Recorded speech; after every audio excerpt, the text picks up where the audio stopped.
questions, yeah. Actually, I read an article recently about a woman who was in an interview and they required her to give them even her password, which I think is crazy, but login information. And she started, when she gave it to them, she started going on her tablet and they're like, what do you do? She's like, oh, I'm just contacting my lawyer because I'm a lesbian and you're going to see that on my Facebook and I just want to make sure that anything that comes with this isn't going to be discriminatory or anything like that. So I think employers are starting to see the negative sides of it too.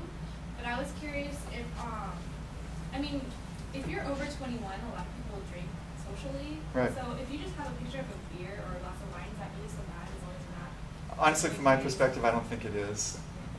There was one of my friends was a recruiter. We were at an event last summer, and she was telling me about this thing that you can use to go through and have it scan your Facebook and give you on an index of how bad it is. I don't even know what it's called. And she did it on hers, and she flunked. And so, but you think about it, recruiters are, well, maybe you don't know this, but a lot of recruiters who are out there are socializing and they're taking people out for drinks and they're doing this and they're doing that, and that's part of their life. Yeah. I've had a couple of students, because I serve on thesis committees for one of the master's programs in another college, and one of my students was hired, and part of her contract that she had to sign was to give her Facebook username and password, and then another one, because she's doing a portfolio career, another one she had to agree not to mention the employer on her Facebook or LinkedIn accounts, because they didn't want to be affiliated. I guess that's how they control their brand. Yeah. The jury's still out on a lot of it. Did you have another comment? Well, they didn't want her to be affiliated with her as a person? They didn't want her to list them on her Facebook or her LinkedIn. So she had agreed not to put that. Because, on LinkedIn, you can put where you're working, or where you went to school and all that. Okay. Let's talk a little bit just about the resume basics. The basic thing, and by the way, I went against all my rules on effective presentation, but I just kind of wanted to have it in case you want to see it. I can send this over to Dr. Harris and send it out to you all if you like that. But again, it's kind of doing what we talked about in the first slide. It's taking a look at who you are as a professional. If you don't know who you are and you're putting together your resume, you're just kind of putting a bunch of words on paper. So this is talking about, really clarifying it. It's providing a snapshot. I do a lot of presentations for accountancy majors because we are a really big accountancy school. And I love that I was presenting with the chair for the School of Accountancy the other day, and he's like, does a resume get you a job? And everybody said yes, and he said, no.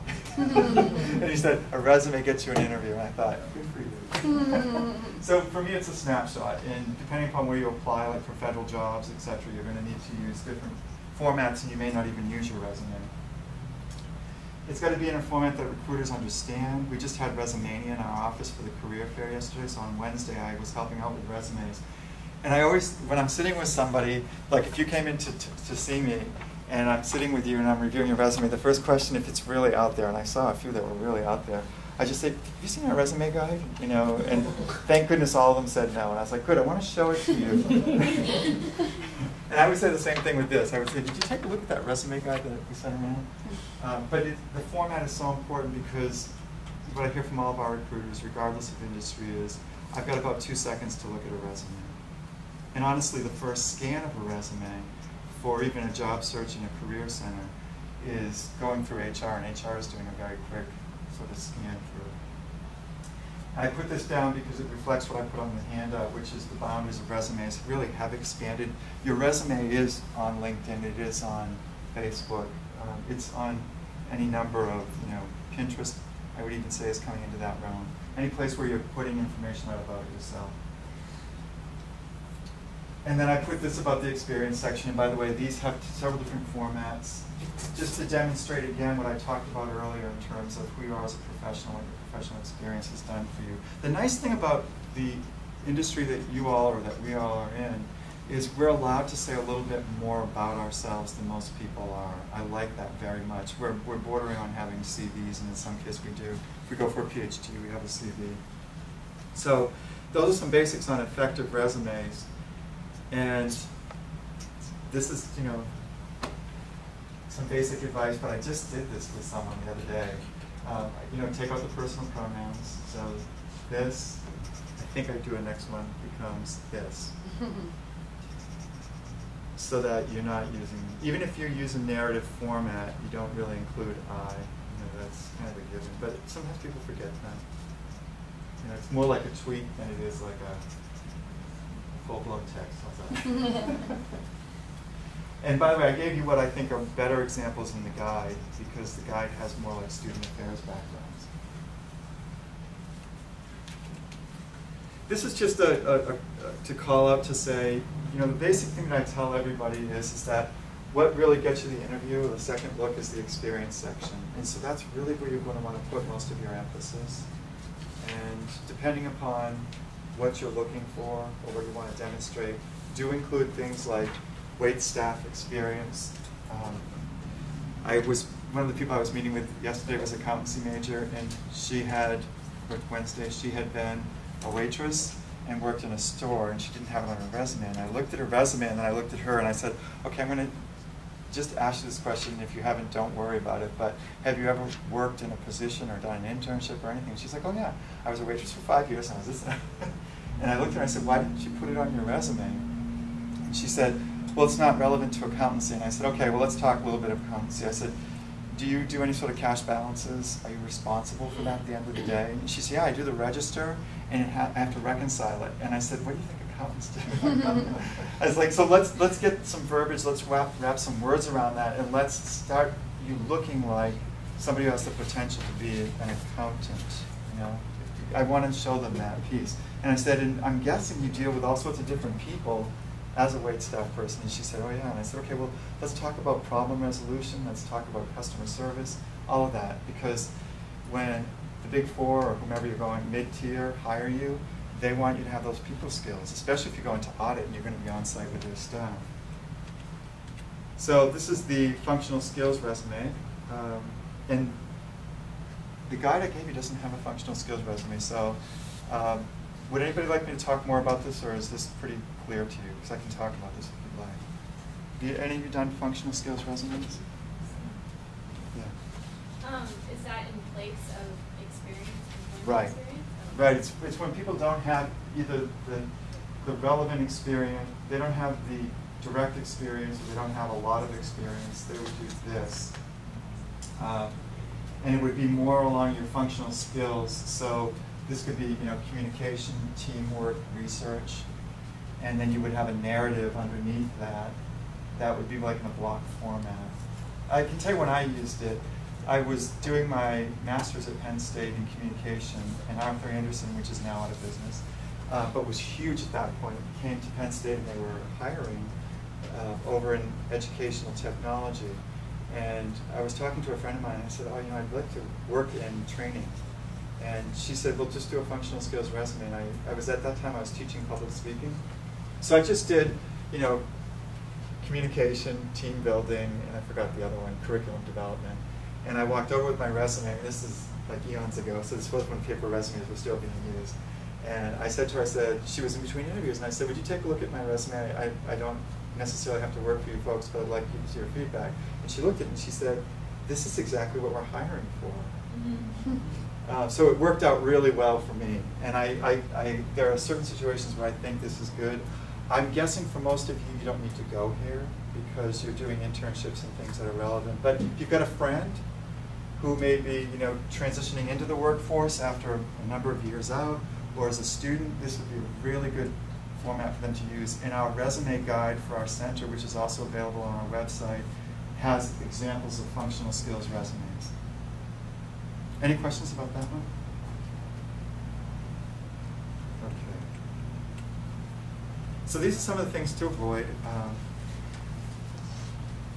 Colored font, stylized graphics, pictures of yourself. There are certain times when you can use a picture of yourself, but I believe you mentioned in the back of the room, or somebody mentioned that it was discriminatory to use Facebook or something like that. And the thing to be aware of is most of our employers tell your students not to put their pictures on their resumes because we don't want to be charged with a lawsuit saying we made a decision based on this. With the exception of if you're in modeling or acting or something, where it's relevant to the thing. Personal websites, any information that you're unable or unwilling to discuss, and typos. I'll go back to this one for just a second. I think it's really difficult if you're gay or lesbian or something like that to be able to talk about that on a resume. And what I usually tell people is you know, if you're at a comfort level where that's okay for you, definitely include it. When I applied for the position of Career Center Director here at San Diego State, I actually had a paragraph about being gay and what that meant to me and my job. And I was really comfortable with it. And in fact, the Vice President of Student Affairs, when he interviewed me, he's like, I really like what you said in this paragraph about yourself. That took a lot of courage. And I thought, oh good, you know, because it's a risk. And I was coming from a Catholic university where I couldn't talk about it, so I was kind of trying it on. But what I would say to you is, if there's something that you're not able to or don't want to discuss, don't put it on the resume, because I have had situations, about 2 years ago I was interviewing someone and we were talking. My part of the interview is always really informal, casual, and the person, I said, oh, I noticed this on your resume, or this is something, you know, I just was wondering a little bit about that, and the person started to cry. And I thought, oh, okay. So I backed way off. And I just said, you know what, I get it. I remember when I used to teach public speaking, I was always telling my students this: do not, in any of your speeches, talk about something you can't literally, you know, carry a conversation on. Because I don't need you to self-disclose and lose it in front of everybody. I want you to feel good about yourself. So I'm sure there are a number of different things. I can think of a really good example on this. We're a workability for Career Center. We're actually the #1, and we've been #1 in the state of California for 3 years. So, but we work with a lot of students who have disabilities that you wouldn't know.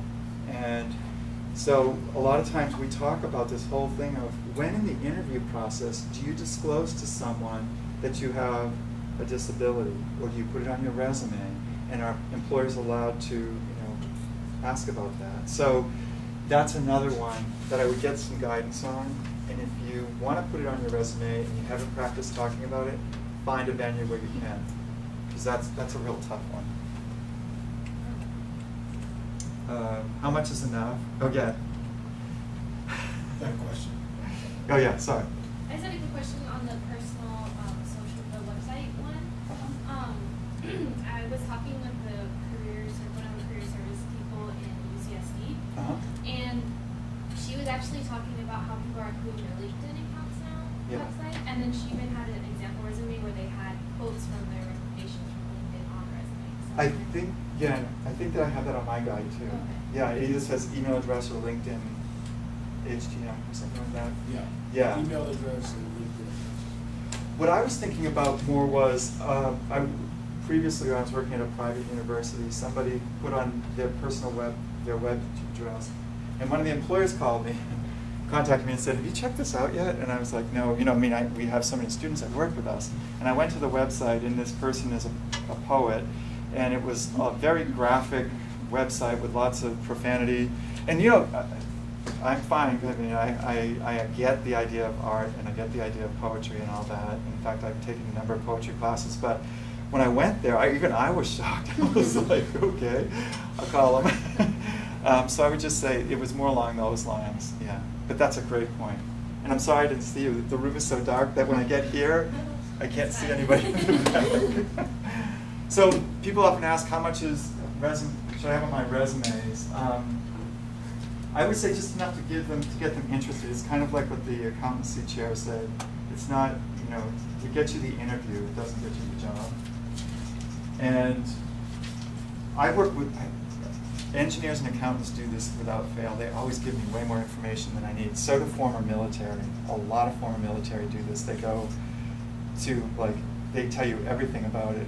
Then you kind of step back and you say, okay, what do you want to communicate here? I go back to that question of what are you trying to tell me about yourself, and how can we kind of condense it, you know? And I also find this with young professionals as well, where everything is so important, and you really want that first job, and you're really eager, but it's a good idea to pull back, you know, and think about the fact that you're writing this to someone else, and they just need enough to get a sense of who you are. Any of you